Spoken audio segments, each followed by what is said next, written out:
you can't grow traditional vegetables in the South Florida heat starting about April or May through and well into September. So what can you grow? Let's find out. Alright, hello everybody. It's April 2020. It's time to, if you haven't already, think about planting your spring garden. So even with the situation we have now, I planted exactly what I was planning on doing in the first place before all this mess happened. But I want to show you the top 6 garden vegetables for South Florida that have worked well for me, and you should definitely consider, because having a garden is extremely important. Having your own produce you rely on instead of the grocery store as much as possible is really important, I would say, to have. So all 6 of these I picked because, one, they're easy to grow in the heat and humidity of South Florida's summers, which starts around April. It's already really hot. It's dry right now. And they also produce a lot of food, and they produce a lot of food fast. All right? And they're very easy to take care of and don't require a lot of work. So that's why I picked them. So let's go ahead and let's take a look at our top 6 selections. Alright, so number 1 we're looking at, this is okra. This has been planted, most of them have been in a couple weeks. Some might have been a little bit longer than that. Okay, okra is a great plant for the deep south. It loves the heat. You do want to put some mulch on it after it grows out a little bit, so I just did that yesterday, added some okra. I like growing them in pots. They grow very well. And this is what we got, 11 different pots on okra. This will produce tons of okra. This will be plenty of okra, okay, for a family to use based on my experience with it. You can have okra 2 or 3 times a week, okay, the way these will pop out.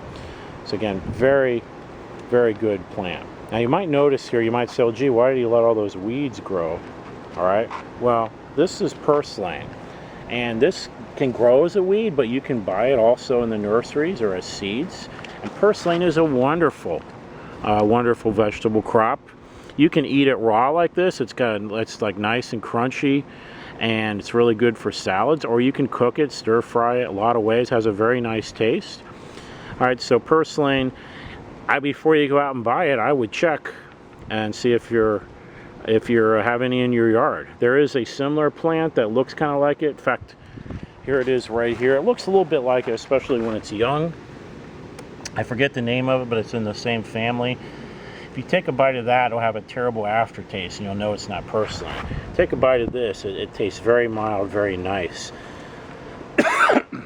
Excuse me. So anything that grows like a weed in South Florida definitely is worth consideration. I actually transplanted some Purslane and put it over in the garden bed, although there were a few that were just growing right out of the garden. Whenever you have disturbed soil, it tends to really find the seeds, find it. So look for Purslane, or buy it if you need to, because it's a very prolific vegetable that loves the South Florida summer heat. All right, next we have cowpeas. So cowpeas, not only do they do very well in the hot summer heat, they also are drought tolerant, drought resistant. And I've done videos on cowpeas before, which you can find on my channel. So again, these will produce lots of cowpeas. I'll certainly be able to have cowpeas a couple times a week once these get going. I also planted some over in the garden bed. I don't plant too much in the garden bed. I like using pots for several different reasons. But I should have plenty. Just from this batch here, we'll grow a lot of cowpeas. Okay, I like the flavor of them a lot. They're also very easy to get dry and just store them if you want. So again, I do sell these occasionally. When I have some in stock, check my eBay link in the description box. And sometimes I have cowpeas if you can't find them. These are 6-week purple hull cowpeas, but there's other varieties of cowpeas. Next, Everglades tomatoes. Everglades tomatoes are cherry tomatoes that are native to South Florida. They do really well, love the heat. Here's a standard type of tomato plant, and it's not looking too good. As you can see, it's getting plenty of water, but I expect it to basically peter out here very soon. Your larger tomato plants just do not do well in the Florida summer heat. So this isn't going to make it too much longer, but Everglades tomato, it'll go all year. You can grow this in the winter, you can grow it in the summer. It's, you know, so well adapted to the Florida environment, can handle everything. So basically cherry tomatoes, most cherry tomatoes can handle the heat a lot better. Now they have some of those hybrid larger tomatoes you can buy, you know, at Home Depot or some of the stores. I haven't had a lot of good luck with them. It just seemed like way more work than I wanted to do to get a few larger tomatoes. So I don't bother with larger tomatoes except in the winter time. But Everglades tomatoes, these cherry tomatoes, they'll produce all year round. All right, so let's move over here. Okay, I've got videos from this from last summer as well if you want to see them. And I'll update this video another month so you can see once these all start producing food. Here we have yard-long beans. Yard-long beans grow great. They love the summer heat. They do really well. They start kind of getting sad looking around September, October. Okay, so, and these grow really super fast. These are very prolific producers. If you have a nice trellis like this, which I use for my quail, keep the dogs out, it'll grow all over the trellis and does really well. Now, you can use a standard tomato cage also. I did that last year in pots, and they grew okay. I mean, I had decent production, but when I put them next to this trellis last summer, they just exploded. And I didn't have as many pots planted as I have here. I've got 11 pots, and they do well in these small pots too. You don't need big pots, okay? These 2-gallon pots are plenty, but they just exploded. So this should be more than enough yard-long beans just from 11 pots to have yard-long beans a couple times a week at least, maybe 2 or 3 times a week. Okay? You don't need to grow a huge amount. If you pick the right plant for where you live, you don't need to have a huge amount planted. You want to pick things that produce a lot of food and are really well adapted to the environment you're in, and this is definitely one of them.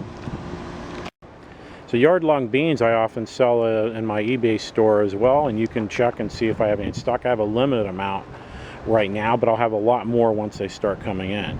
This I've been selling like crazy, my eBay store, and that's Seminole Pumpkin. All right, so here's some small ones there that are coming in.